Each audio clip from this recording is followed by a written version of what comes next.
기독교 강요 제3권 제2장 22절부터 28절까지 읽어보도록 하겠습니다.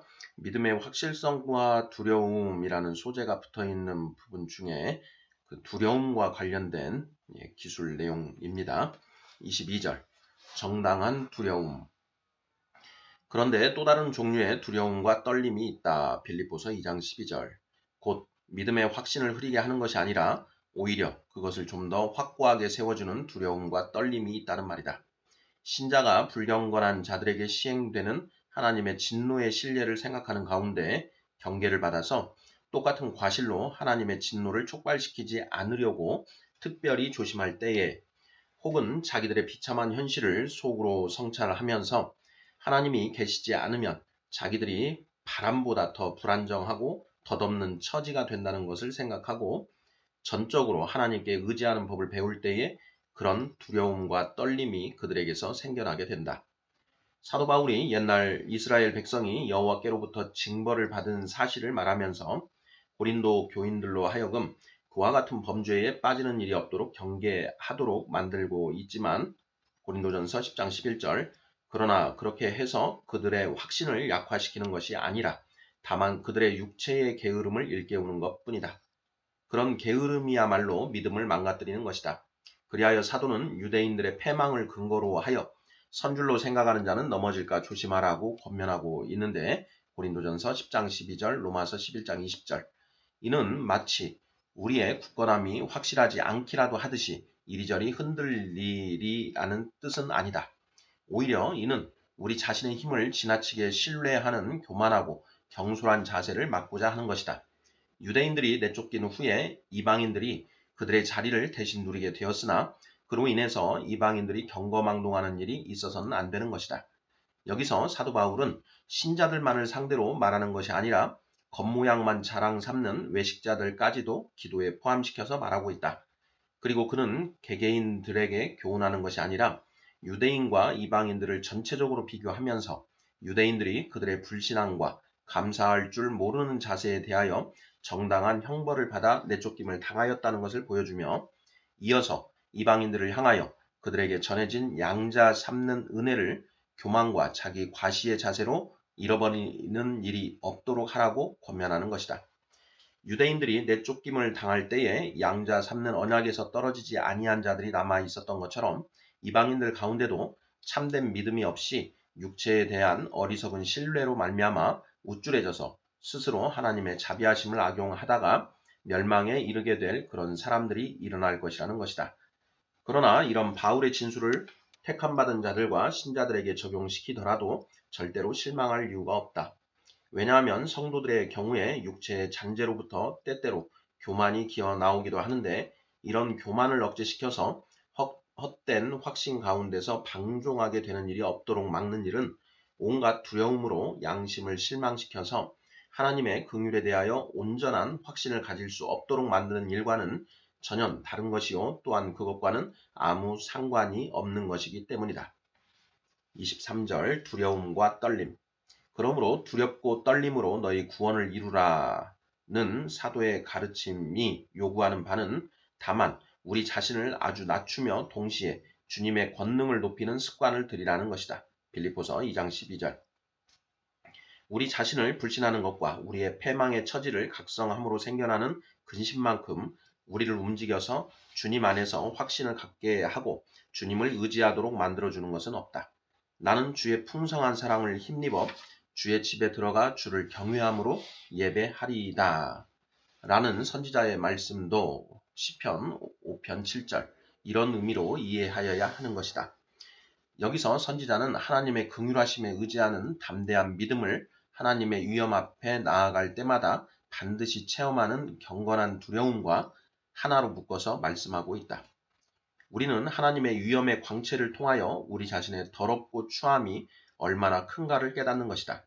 솔로몬 역시 언제나 마음에 두려움이 있는 자는 마음을 강팍하게 하지 않아서 악에 빠지는 일이 없으므로 복되다고 선언하는데, 잠언 28장 14절. 이 역시 사실이다. 그가 의미하는 두려움이란 우리를 조심성 있게 만들어주는 두려움, 우리를 괴롭게 하여 넘어지게 만드는 그런 두려움이 아닌 것이다. 바로 이런 두려움이 있을 때에 혼란 중에 있는 마음이 하나님 안에서 회복되며 쓰러져 있는 마음이 하나님 안에서 일으킴을 받고 자신에 대해 절망 가운데 있는 마음이 하나님을 신뢰함으로 새롭게 소생함을 입는 것이다. 따라서 신자들이 두려워하면서도 동시에 가장 확실한 위로를 소유한다는 것은 전혀 모순이 아니다.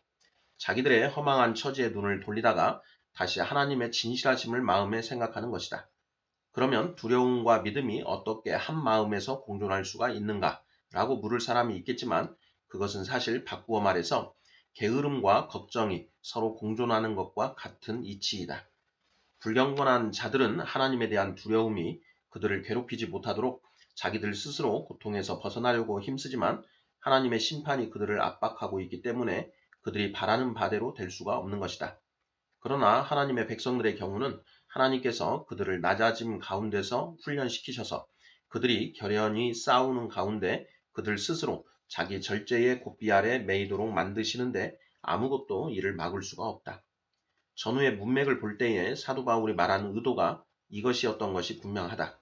곧 그는 두려움과 떨림이 하나님의 기뻐하시는 뜻으로 말미암아 생겨난다고 말하는데 하나님께서는 두려움과 떨림을 통하여 그의 백성에게 바른 뜻을 갖게 하고 또한 그 뜻을 용맹스럽게 실행하는 능력을 주시는 것이다.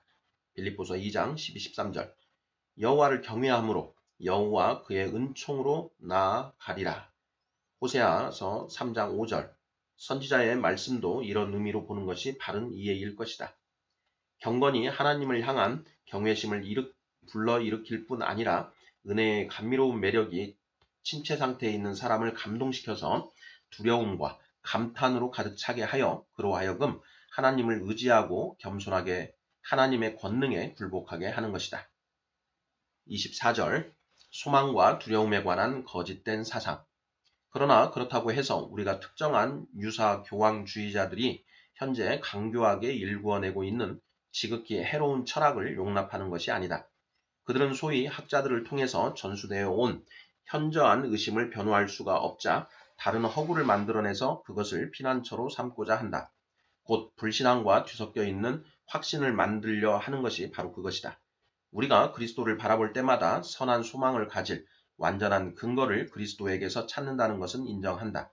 그러나 그리스도 안에서 베풀어지는 그 모든 은택을 받을 만한 가치와 자격이 우리에게 항상 없기 때문에 그들은 우리의 그런 무가치한 처지를 보고서 흔들리고 주저하게 만들려 하는 것이다. 요컨대 그들은 양심을 소망과 두려움 사이에 설정해 놓고 계속해서 이쪽과 저쪽을 번갈아 가면서 왔다 갔다 하도록 만드는 것이다.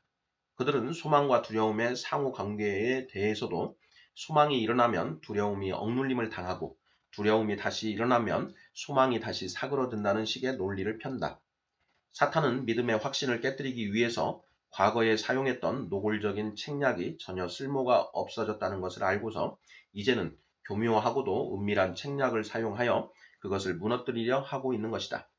그렇게 계속해서 절망에 빠진다면 그것이 대체 무슨 확신이란 말인가?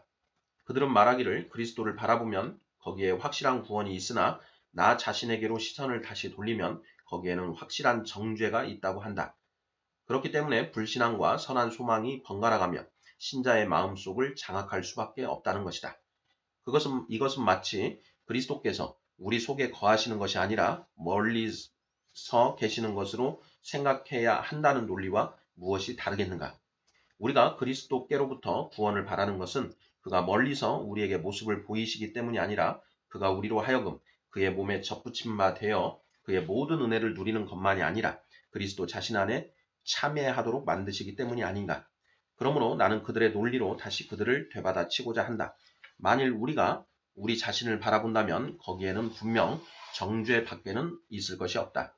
그러나 그리스도께서 우리에게 그의 모든 은혜를 베풀어 주사 그의 것이 전부 우리의 것이 되게 하셨고 그리하여 우리를 그의 지체들로 만드셨고 과연 자기와 하나가 되게 하셨으므로 그의 의가 우리의 죄를 압도하며 그의 베푸시는 구원이 우리에 대한 정죄를 깨끗이 씻어내는 것이다.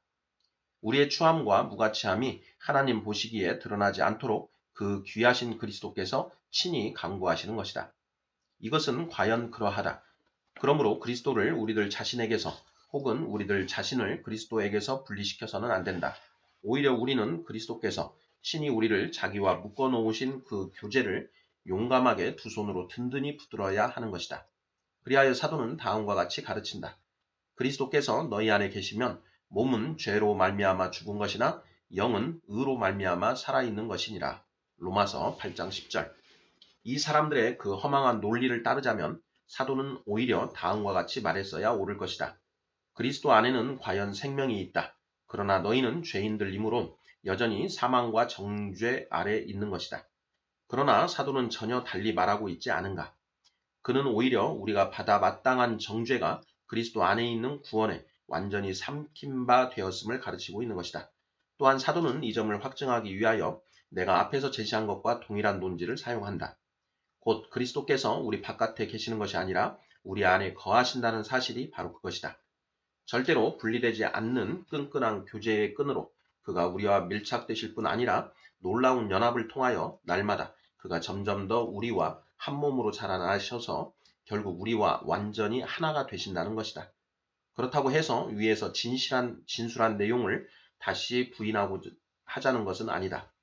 곧 믿음을 방해하는 요인들이 이따금 생겨나서 사방에서 그 연약한 부분이 격렬하게 공격을 받아서 시험의 짙은 어둠 속에서 믿음의 등불이 가리워지기도 한다는 사실 말이다. 어떠한 일이 일어나든 간에 믿음은 하나님을 구하는 간절한 노력을 중단하는 법이 없는 것이다. 25절 믿음의 두 가지 면에 대한 베르나르의 논지.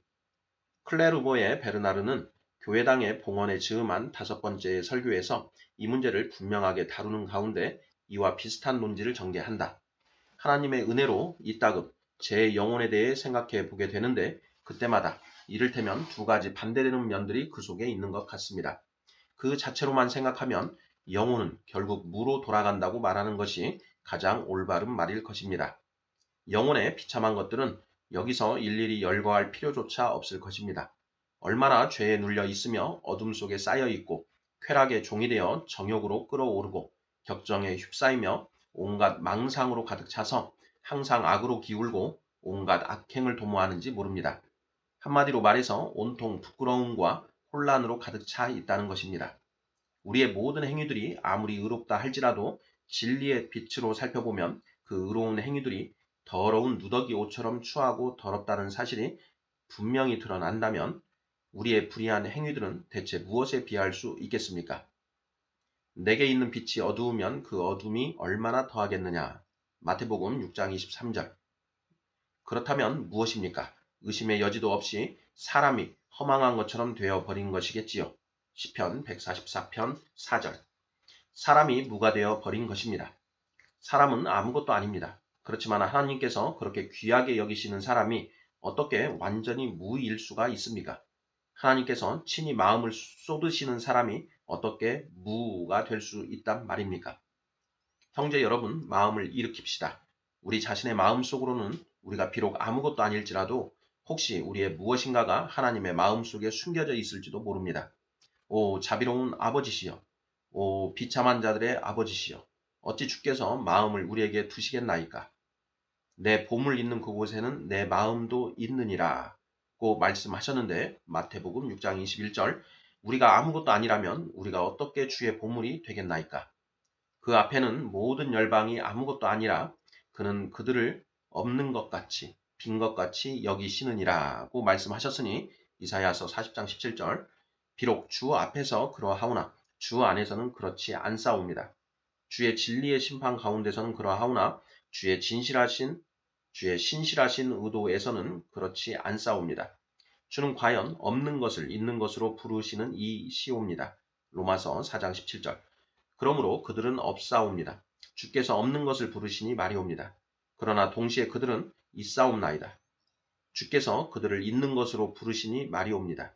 물론 그들 자신으로는 없는 존재들이오나 주님과 함께 있으므로 그들은 있는 것입니다. 그러나 사도께서 말씀하신 바와 같이 자기들의 의로운 행위로 말미암지 않고 오직 부르시는 이로 말미암아 된 것입니다. 로마서 9장 11절. 사도는 이어서 이 두 가지 생각이 서로 하나로 연관된다는 사실이 놀랍다고 말씀합니다.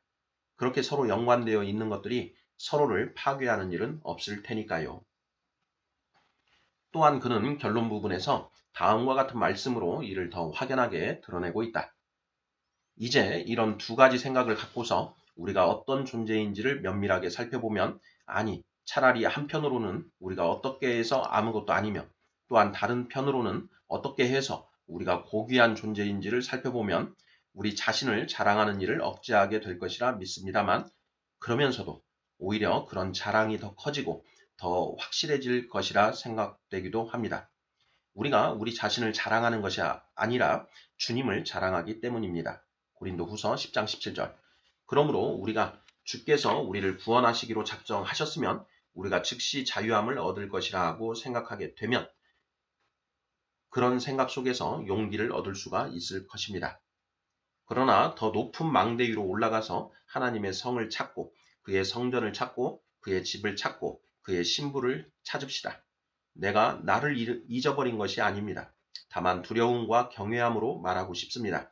우리는 있습니다. 그러나 하나님의 마음 속에 있습니다. 우리는 있습니다.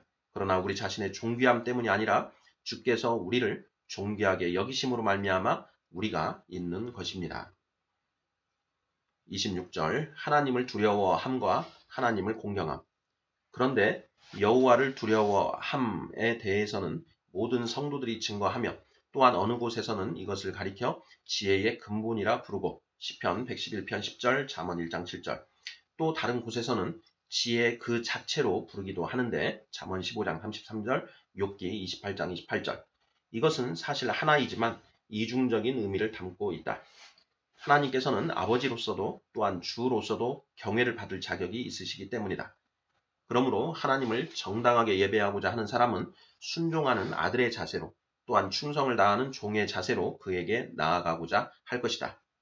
여호와께서는 선지자를 통하여 하나님을 아버지로 대하여 드리는 순종을 공경함이라 칭하시며, 또한 하나님을 주로 대하여 드리는 섬김을 가리켜 두려워함 또는 경외라 부르신다.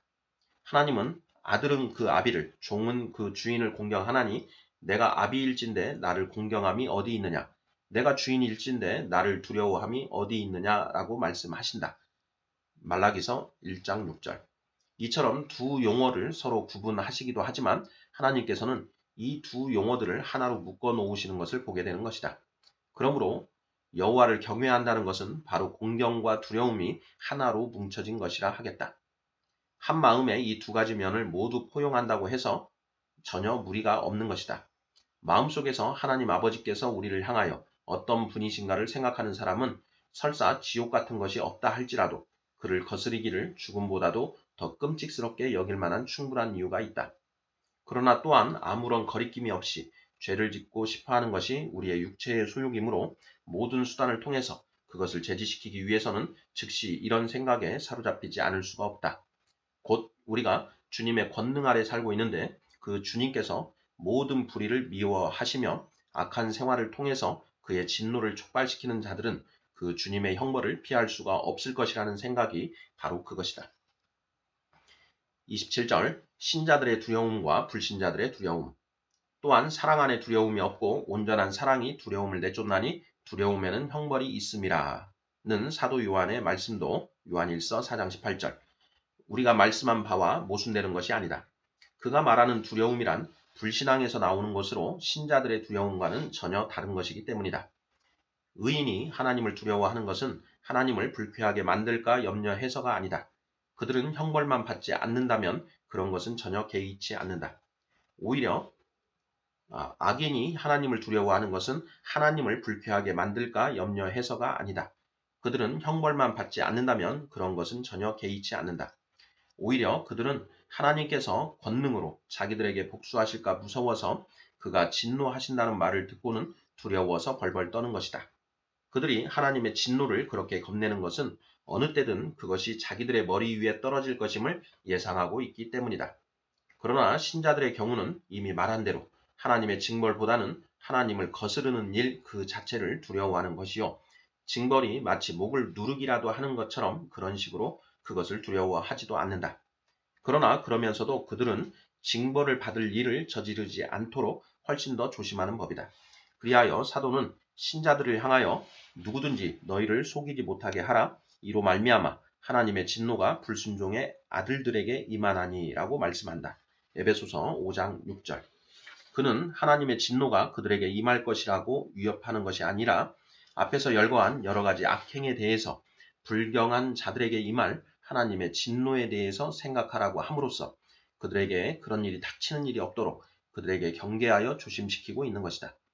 그러나 악인들은 위험만으로 각성하는 경우가 거의 없다. 오히려 하나님께서 하늘로부터 말씀으로 우레를 바라셔도 그들은 강팍한 가운데 더디고 게을러서 오히려 고집을 더 부린다. 그러나 일단 하나님의 손에 맞으면 원하든 원치 않든 할 수 없이 하나님을 두려워하게 된다. 이러한 두려움을 가리켜 사람들은 보통 노예 기질에서 나오는 비굴한 두려움이라 부르는데, 이는 하나님의 자녀들에게서 나타나는 자유롭고 자발적인 두려움과 완전한 대조를 이루는 것이다. 또 어떤 이들은 이를 교묘하게 더 나누어서 둘 사이의 중간적인 두려움을 상정하기도 하는데, 이는 강요된 비굴한 두려움이 때로는 사람들의 마음을 굴복시켜서 하나님을 향하여 합당한 두려움을 갖게 하는 경우도 있기 때문이다. 28절. 믿음은 하나님의 자비하심을 보장함. 그런데 믿음은 하나님의 자비하심을 바라보는 것인데 구원과 영생을 소유하는 것이 거기에 포함된다고 본다. 하나님께서 자비를 베푸시는 동안에 선이 도무지 부족해질 수가 없듯이 그가 자기의 사랑을 우리에게 확신시키실 때에는 우리가 구원에 대해서 풍족한 확신을 갖게 되는 것이다. 선지자는 말씀하기를 주의 얼굴빛을 비추사 우리가 구원을 얻게 하소서라고 한다. 시편 80편 3절. 그러므로 성경은 그가 모든 적개심을 제거하시고 우리를 은혜 가운데로 영접하셨다는 것, 바로 이것을 우리의 구원의 총체로 제시하며 에베소서 2장 14절, 그리하여 하나님께서 우리와 화목하시면 모든 위험은 이미 다 지나간 것이 되고 모든 선한 일이 우리에게 임할 것임을 가르쳐준다. 그러므로 믿음은 하나님의 사랑을 깨닫고서 현재의 삶과 장차 올 삶에 대하여 약속을 소유하는 것이요, 디모데전서 4장 8절, 또한 모든 선한 일에 대한 든든한 확신이다. 그러나 물론 여기서 선한 일이 과연 어떤 류의 것인지는 하나님의 말씀을 통해서 확정지어야 할 것이다. 믿음은 이 땅에서 장수한다든지 이 세상의 삶에서 명예와 부귀를 누린다든지 하는 일에 대해서 약속을 해주는 것이 아니기 때문이다.